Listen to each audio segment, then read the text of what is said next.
کہتے ہیں نا کہ اس کو خرید و فروخت میں اس نے غبن فاحش کیا ہے. غبن فاحش کا کیا مطلب؟ مارکیٹ ویلیو سے بہت زیادہ قیمت بتا کے اس کو بہت زیادہ کسٹمر کو نقصان پہنچا دیا، خود بہت زیادہ فائدہ اٹھا لیا، سامنے والے کو بہت زیادہ نقصان پہنچا دیا. تو غبن کا یہ مطلب ہوتا ہے کہ، اور یہ لفظ بھی سنا ہوگا اس نے غبن کیا ہے، غبن اردو میں بھی استعمال ہوتا ہے، یعنی اتنی چیز کی قیمت نہیں تھی لیکن بہت زیادہ بتا دی. اور تغابن باب تفاعل، ایک دوسرے سے مقابلہ. تو مقابلے میں کیا کہ ایک کا بہت زیادہ نفع ہو رہا ہو، دوسرے کا بہت زیادہ نقصان پہنچا رہے ہو آپ اس کو، تو اس کو تغابن کہا جاتا ہے. تو اللہ نے قیامت کے دن کو یوم تغابن کہا ہے، ذالک یوم التغابن، کہ یہ تغابن کا دن ہوگا، یعنی نیک لوگوں کو بہت زیادہ نفع ہو جائے گا اس میں اور ان کو اعمال کا بدلہ ملے گا، اور بروں کو بہت زیادہ اس میں نقصان ہو جائے گا. تو اس لیے اس صورت کو تغابن کہا گیا. بہت آسان صورت ہے. ہم اس کا لفظی ترجمہ پہلے رکوع کا کرتے ہیں. بسم اللہ الرحمن الرحیم. یسبح للہ ما فی السماوات وما فی الارض، پاکی بیان کرتی ہے اللہ کی ہر وہ چیز جو آسمانوں میں ہے اور زمین میں. لہ الملک، اسی کے لیے بادشاہی ہے. ولہ الحمد، اسی کے لیے تعریف ہے. وہو علی کل شیء قدیر، اور وہ ہر چیز پر قدرت رکھتا ہے. هو الذی خلقکم، اللہ وہ ذات ہے جس نے تمہیں پیدا کیا. فمنکم کافر، پس تم میں سے بعض لوگ کافر ہیں. ومنکم مؤمن، اور تم میں سے بعض لوگ مومن ہیں، اللہ پہ ایمان رکھتے ہیں. واللہ بما تعملون بصیر، جو کچھ تم کر رہے ہو اللہ اس سے باخبر ہے. خلق السماوات والارض بالحق، پیدا کیا اس نے آسمانوں اور زمینوں کو حق کے ساتھ. حق کے ساتھ کا مطلب یہ کہ بیکار اور باطل پیدا نہیں کیا، کسی حکمت سے پیدا کیا ہے، نفع بخش پیدا کیا ہے. بالحق کے دونوں مطلب ہیں، یعنی بالحق اصل میں باطل کے مقابلے میں، باطل کا مطلب بیکار، کوئی فائدہ نہیں ہے، کوئی حکمت نہیں ہے. نہ، اس نے آسمانوں اور زمینوں کو کسی حکمت کے ساتھ پیدا کیا ہے. وَصَوَّرَكُمْ، اور اس نے تمہیں صورت دی ہے، شکل دی ہے، ایک نقشہ بنایا ہے تمہارا. فَأَحْسَنَ صُوَرَكُمْ، بس کیا ہی بہترین کیا اس نے تمہاری صورتوں کو، یعنی تمہارے نقوش کو. یعنی انسان کا جو اسٹرکچر ہے وہ مراد ہے، اس سے پورا اسٹرکچر بہترین بنایا. صورتن کی جمع صور آتی ہے. وَإِلَيْهِ الْمَصِيرُ، اور اسی اللہ کی طرف لوٹ کر جانا ہے. يَعْلَمُ مَا فِي السَّمَاوَاتِ وَالْأَرْضِ، جانتا ہے جو کچھ آسمانوں میں اور جو کچھ زمین میں. وَيَعْلَمُ مَا تُسِرُّونَ، اور جانتا ہے ہر اس چیز کو جو تم چھپاتے ہو. اسرار، چھپانا، سر راز کو کہتے ہیں. سری نماز آپ نے سنا ہوگا نا، جس میں آہستہ قرات ہوتی ہے. تسرون اصل میں تسریرون تھا. وما تعلنون، اور جو کچھ تم اعلان کرتے ہو یعنی ظاہر کرتے ہو، تمہارے پوشیدہ اعمال اور ظاہری اعمال سب کو جانتا ہے. واللہ علیم، اور اللہ جاننے والا ہے بذات الصدور، سینوں کے بھیدوں کو، سینوں کی باتوں کو، یعنی سینوں کے رازوں کو جانتا ہے. الم یاتکم نبأ الذین کفروا من قبل، کیا تمہارے پاس نہیں آئی خبر ان لوگوں کی جنہوں نے کفر کیا پہلے، جو پہلے کافر گزرے ہیں، کیا ان کی خبریں تمہارے تک نہیں پہنچیں؟ فذاقوا وبال امرہم، پس انہوں نے چکھا اپنے کاموں کا وبال. وبال امرہم، اپنے امر کا، اپنے معاملے کا وبال. امر کو کہتے ہیں وبال، اردو میں بھی یہ لفظ استعمال ہوتا ہے. وَلَهُمْ عَذَابٌ علیم، اور ان کے لیے دردناک عذاب تھا. ذالک، یہ دردناک عذاب کیوں تھا؟ بِأَنَّهُ، اس سبب سے تھا. یہو ضمیر شان ہے، یعنی اس لیے تھا کہ بات یہ ہے کہ کانت تاتیہم رسلہم، کہ ان کے رسول ان کے پاس آتے تھے، بالبینات، واضح دلائل کے ساتھ. فقالو، تو وہ جواب میں کیا کہتے، وہ قوم، وہ لوگ کہتے، بشر یہدوننا. کا مطلب کیا؟ بشر کا مطلب کوئی بشر، ایک بشر. ایک بشر یا کوئی بشر کا ترجمہ کیوں کر رہا ہوں؟ اس لیے کہ بشر پہ تنوین ہے، الف لام نہیں ہے. البشر کا مطلب مخصوص بشر، اور بشرن کوئی بشر، ایک بشر. بشرن، کیا ایک بشر، یہدوننا، ہمیں ہدایت دے گا. کیا کوئی بشر بھلا ہمیں رہنمائی کرے گا ہماری کہ صحیح بات کیا ہے غلط کیا ہے، کہ ایک انسان ہمیں بتائے گا؟ فکفروا، پس اس بیس پہ انہوں نے انبیاء کا انکار کیا. وتولوا، اور دین سے اعراض کیا انہوں نے. تولوا، پیٹھ پھیری انہوں نے. واستغنى اللہ، اور اللہ نے بھی ان کی پرواہ نہ کی. غنی کہتے ہیں جو مالدار ہو، جسے پرواہ نہ ہو، کوئی اس کی مدد کرے نہ کرے، اس کی صحت پہ کوئی فرق نہ پڑتا ہو. تو استغنا کا مطلب بے پرواہ ہونا. تو واستغنى اللہ، اللہ نے بھی پرواہ نہ کی، یعنی اللہ کو بھی پھر ان کی پرواہ نہ ہوئی. جب وہ اللہ کو نہیں مانتے تھے تو اللہ نے کہا ہمیں بھی تمہاری کوئی پرواہ نہیں ہے، تم عذاب تم پر آتا ہے تو آئے، یہ مطلب ہے. واللہ غنی حمید، اللہ نے کیوں ان کی پرواہ نہ کی؟ اس لیے کہ اللہ تو غنی ہے. وہ کسی کا محتاج نہیں ہے، حمید اور قابل تعریف بھی ہے، بلا وجہ لوگوں کو عذاب نہیں دیتا۔ زعم الذین کفروا، زعم کا معنی گمان کرنا بھی ہوتا ہے اور دعویٰ کرنا بھی آتا ہے، تو یہاں دعویٰ کرنے کے معنی میں زعم الذین کفروا، کافروں نے یہ دعویٰ کیا ہے، لن یبعثوا کہ ہرگز وہ زندہ نہیں کیے جائیں گے۔ قل بلا وربی، کہہ دیجئے کیوں نہیں بھائی، کیوں نہیں زندہ کیے جاؤ گے، وربی میرے رب کی قسم، لتبعثن ضرور ضرور تم اٹھائے جاؤ گے، ثم اس کے بعد پھر لتنبؤن، نبا خبر کو کہتے ہیں، لتنبؤن تصرفن تسبحن باب تفعیل سے، پھر تمہیں ضرور ضرور خبر دی جائے گی، بما عملتم ان اعمال کی جو تم نے کیے، وذالک علی اللہ یسیر اور یہ بات اللہ پہ بہت آسان ہے، یعنی تمہیں زندہ کر کے تمہارے اعمال تمہارے سامنے پیش کرنا۔ فآمنوا باللہ، پس ایمان لاؤ اللہ تعالیٰ پر، ورسولہ اور اس کے رسول پر، والنور الذی انزلنا اور اس نور پر جو ہم نے نازل کیا، یعنی قرآن پر جو اللہ کی ایک روشنی ہے جس سے ہدایت ملتی ہے، واللہ بما تعملون خبیر، جو کچھ تم کر رہے ہو اللہ اس سے باخبر ہے۔ یوم یجمعکم لیوم الجمع، یہ حساب اس دن ہوگا جس دن اللہ تمہیں جمع کرے گا، لیوم الجمع، جمع کے دن کے لیے، یعنی اس دن کا نام ہی جمع کا دن ہے، یعنی جس دن پبلک کو جمع کیا جائے گا، تو اس دن کے لیے اللہ تمہیں جمع کرے گا، یعنی اس دن کے وقت۔ ذالک یوم التغابن، یہ نفع اور نقصان کا دن ہوگا، تغابن کی میں تشریح کر چکا ہوں، یعنی جس دن نیک لوگوں کو بہت نفع دیا جائے گا اور برے لوگوں کو بہت سزا دی جائے گی، خسارے میں جائیں گے وہ، تو نفع اور خسارے کا دن ہوگا یہ۔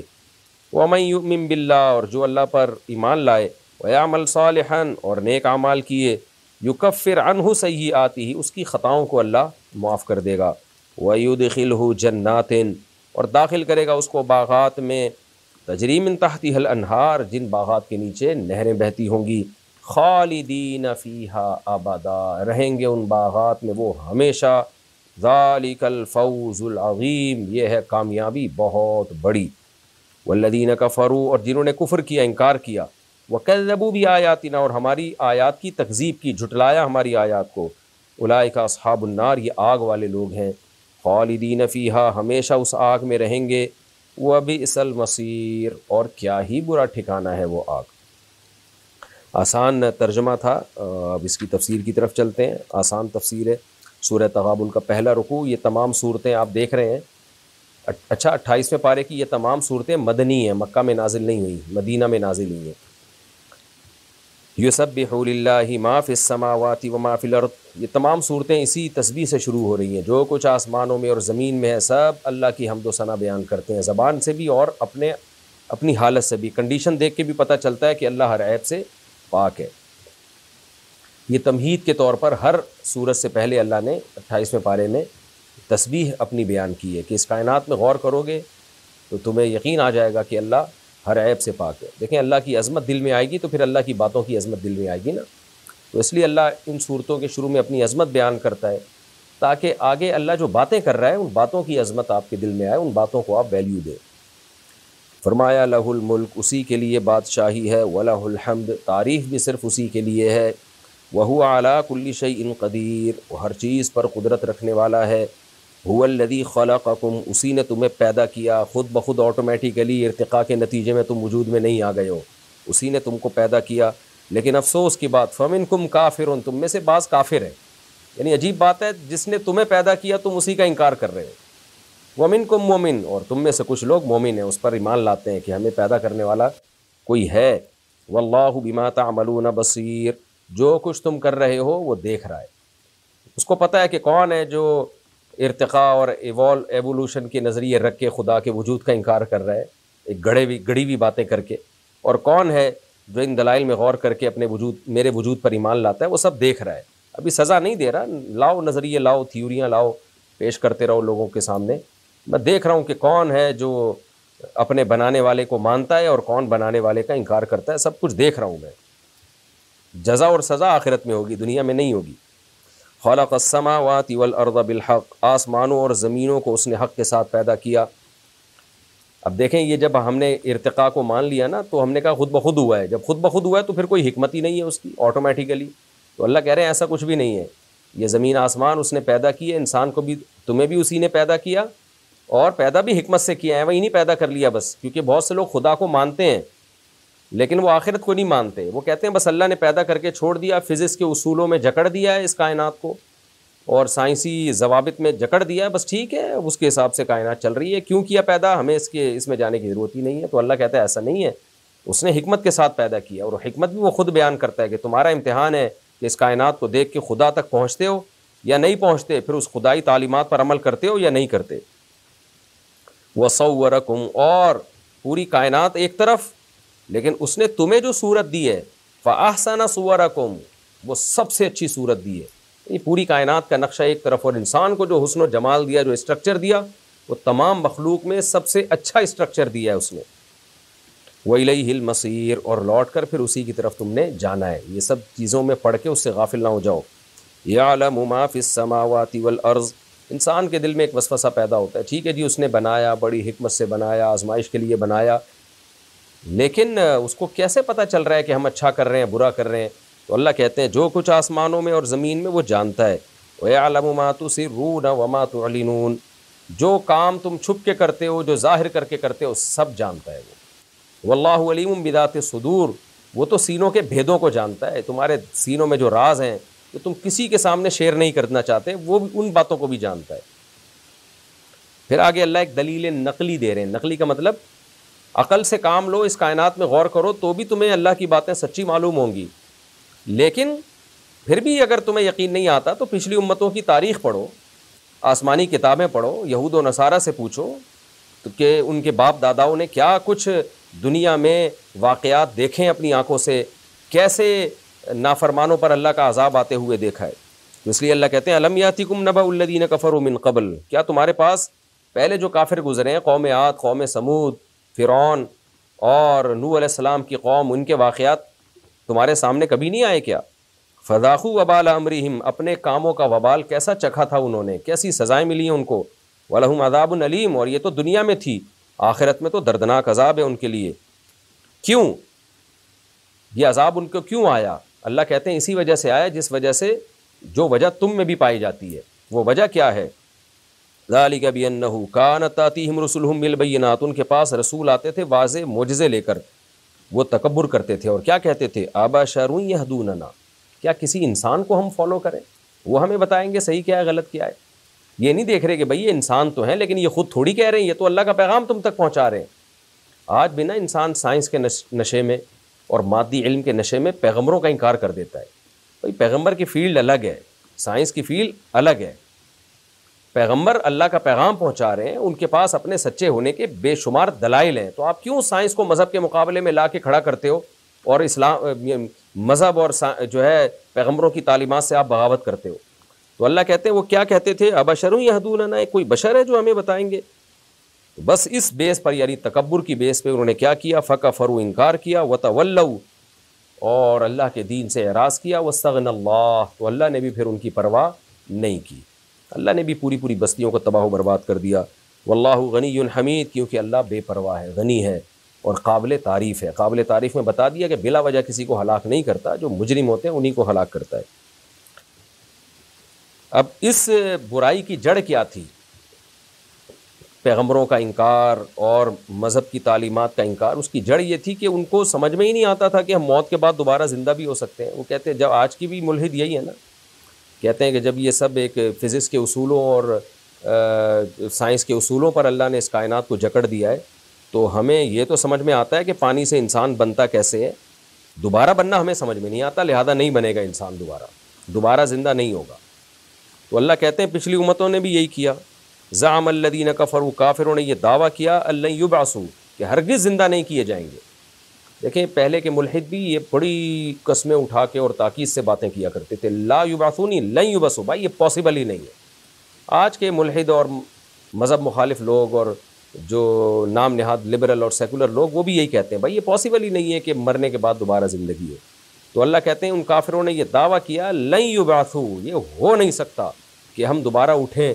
تو اللہ اس سے زیادہ تاکید سے جواب دیتا ہے, قل بلا, کہہ دیجیے کیوں نہیں. بلا کا مطلب جسے انگلش میں کہتے ہیں نا وائی ناٹ, ایسا کیسے پاسبل ہے کہ اللہ, ایسا کیسے ممکن ہے کہ اللہ تمہیں دوبارہ زندگی نہ دے. قل بلا وربی, اے نبی ان سے کہہ دیجیے کیوں نہیں, وربی, میرے رب کی قسم, لتبعثن, تم ضرور بھی ضرور زندہ کیے جاؤ گے, اور صرف زندگی نہیں ملے گی دوبارہ، ثم لتنبؤن بما عملتم، جو عمل تم نے کیا اس پہ تمہیں خبردار بھی کیا جائے گا، کیونکہ زندگی برائے زندگی کچھ بھی نہیں ہے۔ پہلی دفعہ زندگی تو اللہ نے تمہیں اس کائنات میں غور و فکر کے لیے دی تھی تاکہ اپنے عمل کو درست کرو، دوبارہ زندگی صرف اپنی قدرت کو ظاہر کرنے کے لیے نہیں دے گا، وہ تو اللہ نے پہلی دفعہ زندگی دے کے بتا دیا کہ میں کتنا طاقتور ہوں، جو چاہوں کر لیتا ہوں۔ دوبارہ زندگی جو دے گا وہ حساب و کتاب کے لیے، تو تم زندہ بھی ہوگے دوبارہ، ثم لتنبؤن بما عملتم، اور زندگی کیوں ہوگی اس کی وجہ بھی بتا دی کہ تاکہ تمہیں تمہارے اعمال سے باخبر کیا جا سکے۔ وذلک علی اللہ یسیر، اور رہا یہ مسئلہ کہ یہ سائنٹیفکلی یہ ممکن نہیں ہے، تو اللہ کہتے ہیں وذلک علی اللہ یسیر، بھائی سائنسدانوں کے لیے ممکن نہیں ہے، اللہ کے لیے بہت آسان ہے۔ تو جس اللہ نے پہلی دفعہ پیدا کر دیا، جب کچھ بھی نہیں تھا، کائنات کو بنا دیا اس نے، تو دوبارہ کیوں نہیں پیدا کر سکتا؟ بس اللہ کہتے ہیں ان ملحدین اور ان سیکولر لوگوں کی باتوں میں مت آؤ، ان کافروں کی باتوں میں مت آؤ، بلکہ جو اللہ تمہیں حکم دے رہا ہے اس کو فالو کرو۔ وہ حکم کیا ہے؟ فآمنوا باللہ ورسولہ، اللہ پر ایمان لاؤ، اللہ کے پیغمبر محمد صلی اللہ علیہ وسلم پر ایمان لاؤ، والنور الذی انزلنا، اور اس نور پر ایمان لاؤ جو ہم نے آسمان سے نازل کیا، جس کو قرآن کہا جاتا ہے، جو اچھائی اور برائی کو ایکسپلین کرتا ہے۔ اگر وہ نہ کرے تو تم گمراہی کے اندھیروں میں رہو گے۔ واللہ بما تعملون خبیر، جو کچھ تم کر رہے ہو اللہ اس سے باخبر ہے۔ ایمان لاؤ گے تو بدلہ ملے گا، نہیں لاؤ گے تو اللہ باخبر ہے، سزا ملے گی۔ یوم یجمعکم، یہ کس دن ملے گی؟ دنیا میں نہیں ملتی ہمیشہ سزائیں، کبھی مل بھی جاتی ہیں، بہت دفعہ نہیں بھی ملتی۔ یہ اس دن ملے گی جس دن اللہ تمہیں جمع کے دن جمع کرے گا، یعنی اس دن وہ ہے ہی جمع کا دن، ساری دنیا کو آدم علیہ السلام سے لے کے قیامت تک آخری آنے والے انسان کو اللہ میدان حشر میں جمع کرے گا۔ ذالک یوم التغابن، یہ نفع اور خسارے کا دن ہوگا، کسی کو بہت فائدہ ہو جائے گا، کوئی بالکل ہی تباہ و برباد ہو جائے گا۔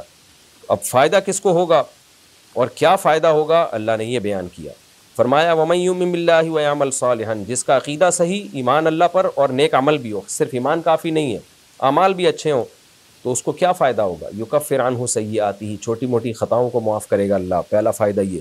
وَيُدْخِلْهُ جَنَّاتٍ تَجْرِي مِن تَحْتِهَا الْأَنْهَارُ، اور ایسے باغات میں داخل کر دے گا جن کے نیچے نہریں بہتی ہیں، آبشاریں ہوں گی، خالدین فیہا ابدا، سب سے مزے کی بات کیا کہ اس میں رہیں گے ہمیشہ ہمیشہ۔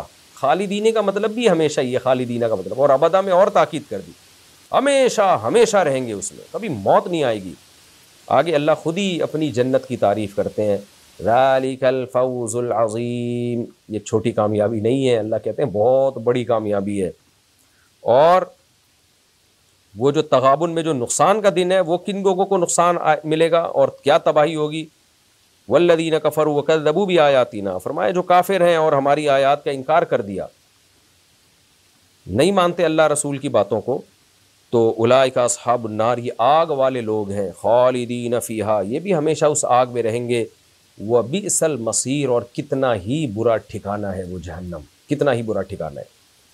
میں بار بار یہ بات بتاتا ہوں، اللہ تعالیٰ یا تو اعلیٰ درجے کے نیک لوگوں کا ذکر کرتے ہیں یا اعلیٰ درجے کے برے لوگوں کا، تاکہ ہمیں سمجھ میں آ جائے بھائی ایک انتہا یہ ہے، ایک انتہا یہ ہے۔ باقی بیچ میں جو لوگ ہیں، جیسے نیک، جیسے مومن ہیں لیکن اعمال خراب ہیں ان کے، تو وہ پھر سزا بھگتنے کے بعد جو ہے وہ جنت میں جائیں گے۔ تو یہ رکوع الحمدللہ ہمارا مکمل ہو گیا۔ اب ہم سورہ تغابن کے اگلے رکوع کی طرف چلتے ہیں، یعنی سورہ تغابن کا دوسرا اور آخری رکوع اور 16واں رکوع 28ویں پارے کا۔ مختصر لفظی ترجمہ ہوگا، پھر گرامر کے ساتھ، پھر انشاءاللہ اس کی تفسیر۔ بسم اللہ الرحمن الرحیم۔ ما اصاب من مصیبت، نہیں پہنچتی کوئی مصیبت، یعنی مصیبت پہنچنے والی چیز، اس سے مراد مصیبت ہی ہوتی ہے جس کو اردو میں مصیبت کہتے ہیں، تو اردو میں اس کا ترجمہ مصیبت صحیح ہوگا۔ کوئی مصیبت نہیں پہنچتی الا باذن اللہ، مگر اللہ کے حکم سے۔ ومن یؤمن باللہ، اور جو اللہ پر ایمان لاتا ہے، یہدی قلبہ، اللہ اس کے دل کو درست رکھتے ہیں، صحیح سمت میں رکھتے ہیں۔ واللہ بکل شیء علیم، اللہ ہر چیز کو جاننے والے ہیں۔ واطیعوا اللہ واطیعوا الرسول، اور اللہ کی اطاعت کرو اور اللہ کے رسول کی اطاعت کرو۔ فإن تولیتم، پس اگر تم نے اعراض کیا، فإنما علی رسولنا البلاغ المبین، تو ہمارے رسول کے ذمے تو محض البلاغ المبین، واضح طور پر پہنچا دینا ہے، آگے عمل کرو نہ کرو رسول اس کے ذمہ دار نہیں ہے۔ اللہ لا الہ الا ہو، اللہ وہ ذات ہے، اس کے سوا کوئی عبادت کے لائق نہیں، کوئی معبود نہیں ہے الا ہو مگر وہ۔ وعلی اللہ، اور اللہ ہی پر، فلیتوکل، چاہیے کہ توکل کریں المؤمنون ایمان والے، یا ایھا الذین آمنوا، اے لوگوں جو ایمان لائے ہو، ان من ازواجکم، بے شک تمہاری بیویوں میں سے، زوجہ کی جمع ازواج، من تبعیض کے لیے، تمہاری بیویوں میں سے، و اولادکم، اور تمہاری اولاد میں سے، عدو لکم، تمہارے دشمن ہیں، یعنی ہو سکتا ہے تمہاری بیویوں میں سے کوئی تمہاری دشمن ہو، یا تمہاری اولادوں میں سے کوئی تمہارے دشمن ہو، تفسیر میں اس کی ڈیٹیل آئے گی انشاءاللہ۔ فاحذروہم، پس ان سے بچ کے رہو، وَإِن تَعْفُوا، اور اگر تم وَإِن تَعْفُوا، اور اگر تم معاف کر دو، وَتَصْفَحُوا، اور چشم پوشی سے کام لو، اگنور کر دو، وَتَغْفِرُوا، اور بالکل ہی اس کو مٹا دو، ختم کر دو۔ دیکھیں جب تعفو اور تصفحو اور تغفرو الگ الگ استعمال ہونا تو ان کا معنی ایک ہی جیسا ہوتا ہے، یعنی جب آپ کسی کی غلطی پر اگنور کر دیں اور معاف کر دیں اور سزا نہ دیں تو اس کو مغفرت بھی کہا جاتا ہے، عفو بھی کہا جاتا ہے، صفح بھی کہا جاتا ہے، جیسے قرآن میں آتا ہے فَاصْفَحِ الصَّفْحَ الْجَمِيلَ، اے نبی آپ مشرکین کی باتوں کو اگنور کریں، بہت اچھے طریقے سے نظر انداز کریں، اس پہ رسپانس نہ دیں۔ تو عفو کا معنی بھی، اعفا کا معنی بھی چھوڑ دینا، جیسے حدیث میں آتا ہے نا اعفوا اللحیٰ، داڑھی کو اپنے حال پہ چھوڑ دو، تو کسی کو اپنے حال پہ چھوڑ دینا۔ اور مغفرت کا معنی مغفر ٹوپی کو کہتے ہیں، جنگ میں جو استعمال ہوتی ہے نا، جو آپ کے سر کو چھپا لیتی ہے، تو مغفرت کا معنی مٹانا بھی ہوتا ہے، بھلانا بھی ہوتا ہے، اور معاف کرنا بھی ہوتا ہے، سزا نہ دینا بھی ہوتا ہے، کیونکہ سزا آدمی جب ہی دیتا ہے جب کسی کے عمل کو اگنور کر دے، غلطی کو اگنور کر دے۔ لیکن جب یہ تینوں ایک ہی جملے میں استعمال ہوتے ہیں پھر ہر ایک کا اپنا اوریجنل معنی، اصل معنی کیا جائے گا۔ تو تعفو کا معنی عفو یعنی معاف کر دو، اور تصفحو کا معنی یعنی معاف کرنے کا مطلب سزا مت دو، اور تصفحو کا معنی اگنور کرو، ان کی باتوں کو ویلیو مت دو زیادہ۔ ویلیو نہ دینے کا مطلب یہ ہے کہ اس پہ کوئی سزا نہ دو ویلیو دے کے، یعنی چشم پوشی سے کام لو، جس کو اردو میں گاڑی اردو میں کہا جاتا ہے، جس کو ہم پنجابی میں کہتے ہیں اب رہن دے بھائی، مٹی پاؤ، مٹی ڈالو۔ اور تغفرو کا مطلب ہوتا ہے بھول جاؤ، اس کو مٹا ڈالو۔ تو ہم تعفو کا ترجمہ کریں گے کہ معاف کر دو، تصفحو کا مطلب کریں گے اگنور کر دو، اور تغفرو کا مطلب کہیں گے بھول جاؤ، یعنی دل میں بھی مت رکھو۔ تفسیر میں باقی اس کی ڈیٹیل آئے گی کہ اس موقع پر اس آیت کا اصل مفہوم کیا ہے، ابھی تو صرف ترجمہ سمجھانا مقصد ہے۔ فَإِنَّ اللَّهَ غَفُورٌ رَحِيمٌ، اس لیے کہ اللہ تعالیٰ معاف کرنے والا اور رحم کرنے والا ہے۔ فَاتَّقُوا اللَّهَ مَا اسْتَطَعْتُمْ، پس تم اللہ سے ڈرو جتنی تم میں استطاعت ہے۔ وَاسْمَعُوا، اور اللہ کی بات کو سنتے رہو، وَأَطِيعُوا، اور اطاعت کرتے رہو، وَأَنفِقُوا، اور اللہ کی راہ میں خرچ کرتے رہو۔ وَمَن يُوقَ شُحَّ نَفْسِهِ، شح کامل درجے کے بخل کو کہتے ہیں، بخیل تو کہتے ہیں نا جو دوسروں پہ خرچ نہ کرے، اور شحیح شح جو ہے نا وہ کہ اپنے اوپر بھی خرچ نہ کرتا ہو، اتنا کنجوس ہو۔ وَمَن يُوقَ شُحَّ نَفْسِهِ، اور جو اپنے نفس کے بخل سے بچا لیا گیا، یعنی نفسانی بخل سے، نفسانی بخل، انسان کی طبیعت میں بخل ہوتا ہے نا، تو جو اپنے طبعی بخل سے بچا لیا گیا، یعنی اس کی طبیعت میں سخاوت رکھ دی گئی، بخل نہ ہو، فَأُولَٰئِکَ هُمُ الْمُفْلِحُونَ، تو یہی لوگ ہیں کامیاب، کیونکہ کنجوسی انسان کو بہت ساری اچھائیوں سے روک لیتی ہے۔ بخل صرف مال کا نہیں ہوتا، اور بہت ساری چیزوں کا ہوتا ہے۔ بخیل آدمی میں حسد بھی ہوتی ہے، جیلسی اور کینہ، بغض، یہ سارے، پھر علم میں بھی وہ کنجوس ہوتا ہے، تو ہر چیز میں ہوتا ہے۔ اس لیے اللہ نے فرمایا جس کو طبعی جو نفسانی بخل سے بچا لیا گیا تو یہی لوگ کامیاب ہیں، خیر اور برکت کا پھر یہی لوگ ذریعہ بنتے ہیں۔ ان تقرضوا اللہ قرضا حسنا، اگر تم اللہ کو قرض دو گے قرض حسن، یہ ہمارے ہاں اردو میں جو قرض حسنہ ہے وہ کسی اور معنی میں استعمال ہوتا ہے۔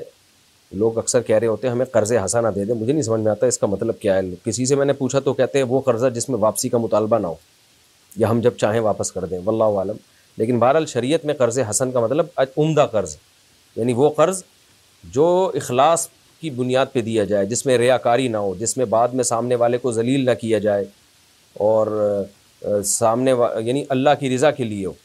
تو یہاں بھی قرض حسن کا یہی مطلب ہوگا، اگر تم اللہ کو قرض حسن دو گے، یعنی اخلاص کے ساتھ اور آخرت کے جذبے کے ساتھ اللہ کو قرض دو گے، یضاعفہ لکم، تو اللہ کئی گنا بڑھا دے گا اس کو تمہارے لیے، ویغفر لکم، اور تمہاری مغفرت بھی کرے گا۔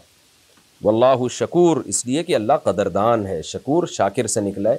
اردو میں تو یعنی شکر کا مطلب کیا ہوتا ہے کہ اب کسی کو کا اچھا بدلہ دینا، عربی میں بھی یہی مطلب ہے۔ لیکن جب اس کی نسبت اللہ کی طرف ہوگی تو اللہ شکریہ نہیں ادا کرتا، بلکہ اللہ آپ کے عمل کی قدر کر کے اس کا اچھا بدلہ دیتا ہے. تو اس اچھے بدلے کو شکر سے تعبیر کیا جاتا ہے جب یہ اللہ کی طرف منسوب ہو. تو اللہ شکور ہے یعنی قدردان ہے، تمہارے تھوڑے عمل کی بہت قدر کرے گا وہ. حلیم اور بردبار بھی ہے، جلدی سزا نہیں دیتا.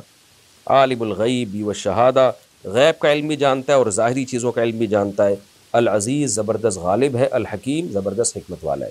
یہ بھی دوسرے رکوع کا لفظی ترجمہ ہو گیا. اب ہم اس کی تفسیر کی طرف چلتے ہیں.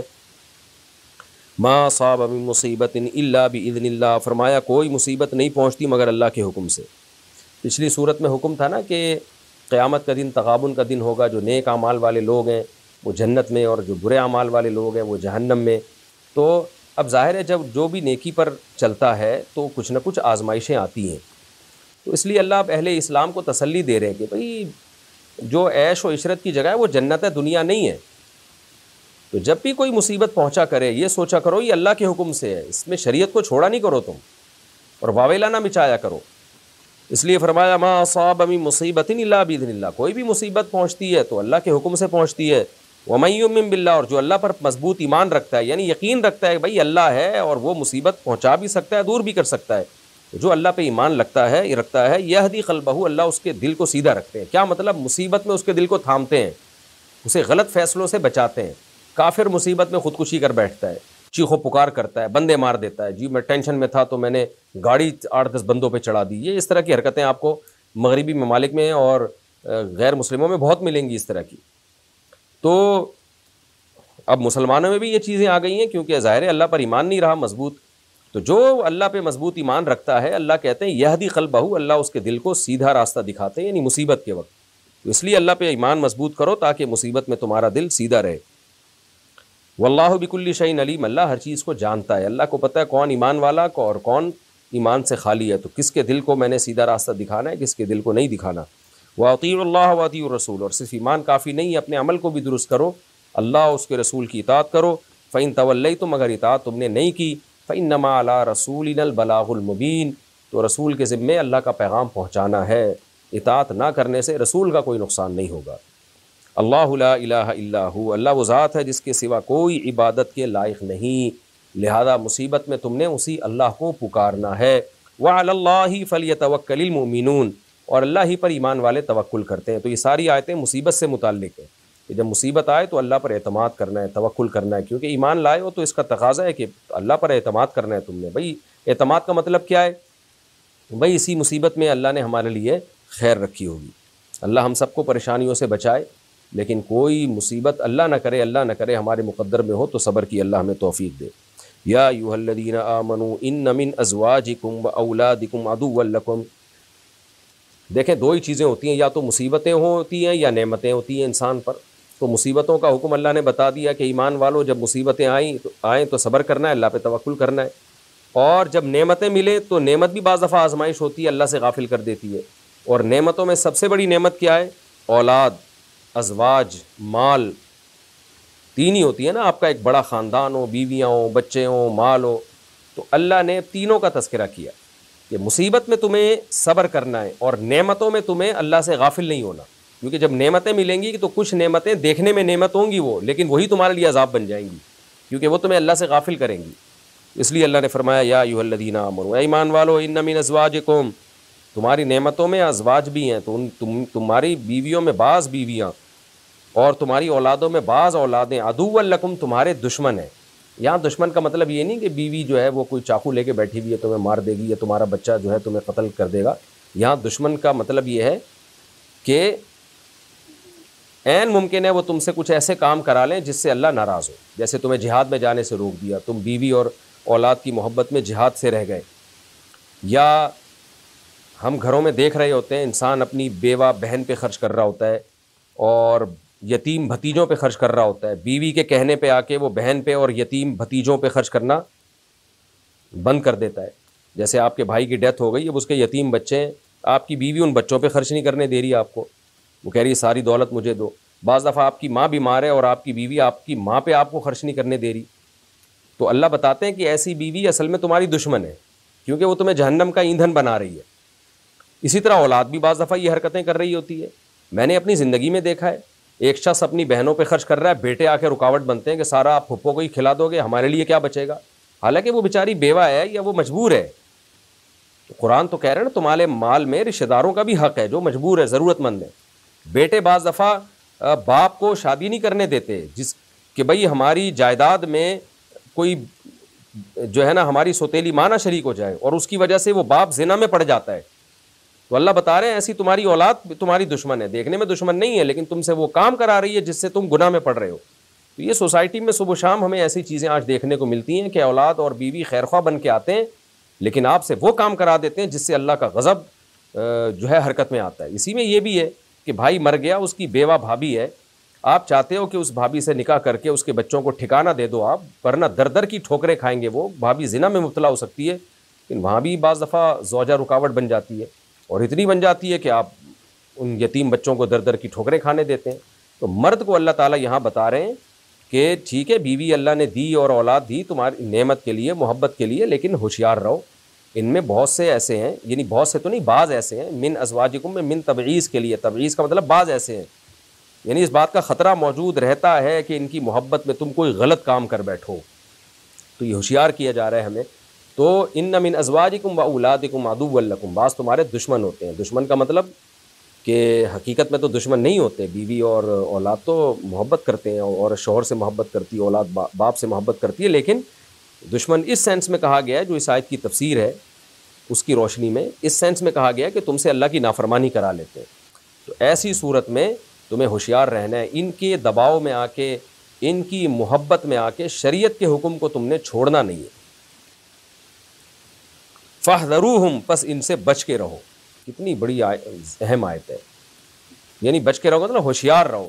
حذر کہتے ہیں ہوشیاری کو. خذوا حذرکم، میدان جنگ کے لیے بھی اللہ نے یہ لفظ استعمال کیا کہ میدان جنگ میں نا خذوا حذرکم، اپنے بچاؤ اور یعنی کی تدبیر کو لازم پکڑو، ہوشیار رہو. اس میں دشمن حملہ کر سکتا ہے کسی بھی وقت میں.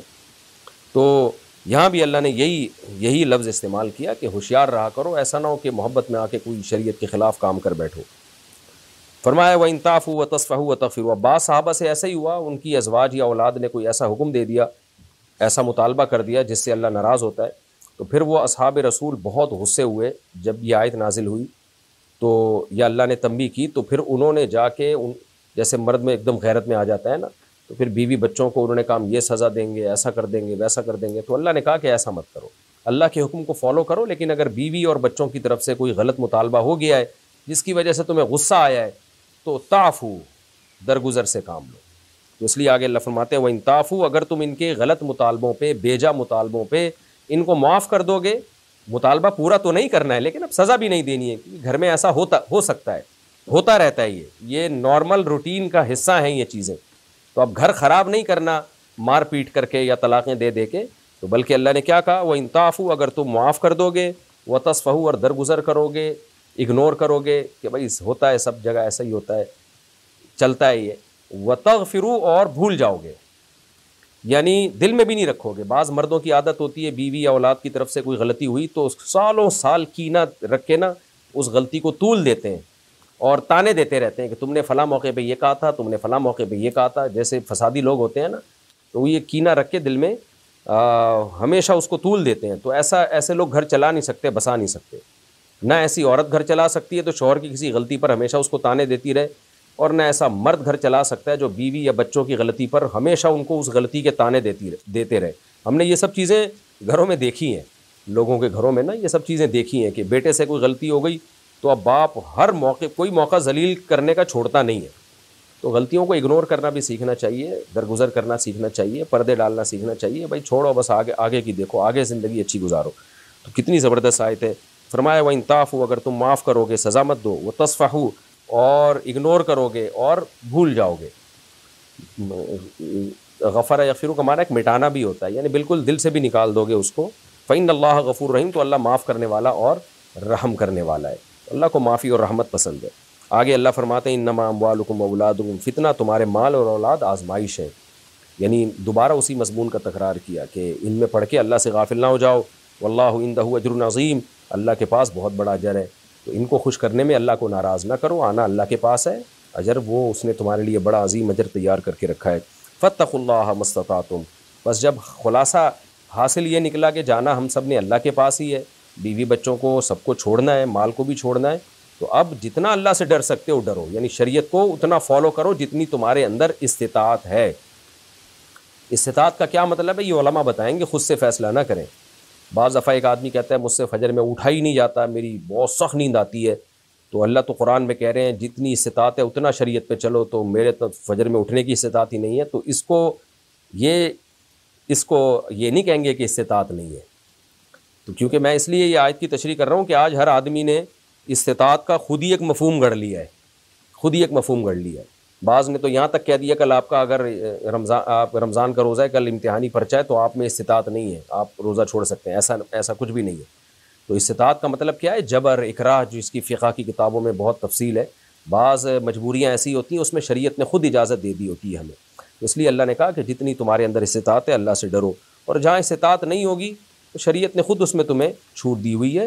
تو وہ کہاں چھوٹ دی ہے وہ پھر علماء کرام، مفتیان کرام اور جو بھی اصحاب علم ہے ان سے پوچھ لو، وہ تمہیں بتا دیں گے۔ جیسے شدید بھوک لگ رہی ہو اور موت کا خطرہ ہو تو خنزیر کھانے کو اللہ نے حلال کر دیا، جان کا خوف ہو تو کلمہ کفر بھی زبان سے نکالنے کی اللہ نے اجازت دے دی۔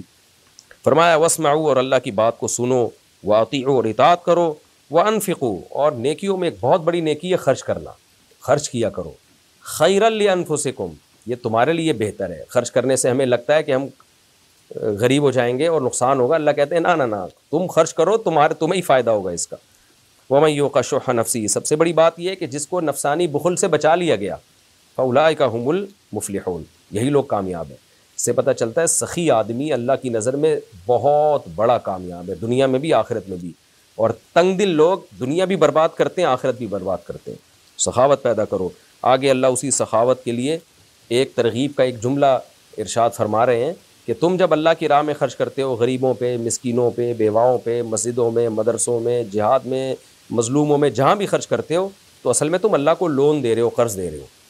تو اس لیے آگے اللہ فرماتے ہیں ان تقرضوا اللہ قرضا حسنا، اگر تم اللہ کو قرض حسن دو گے یعنی اخلاص کے ساتھ قرضہ دو گے تو اللہ قرضہ لوٹائے گا بھائی، یضاعف لکم، صرف لوٹائے گا نہیں، بڑا چڑھا کے لوٹائے گا، ویغفر لکم، اور تمہارے گناہوں کو بھی معاف کرے گا۔ صدقے سے اللہ کا غضب ٹھنڈا ہوتا ہے۔ واللہ شکور حلیم، اللہ تو شکور ہے، قدردان ہے، اور حلیم ہے، بردبار بھی ہے، فوراً گناہوں پہ سزا نہیں دیتا، بعض دفعہ صدقے کی وجہ سے گناہ معاف کر دیتا ہے، اور قدردان بھی ہے، تھوڑا صدقہ دو گے لیکن اجر بہت زیادہ ملے گا۔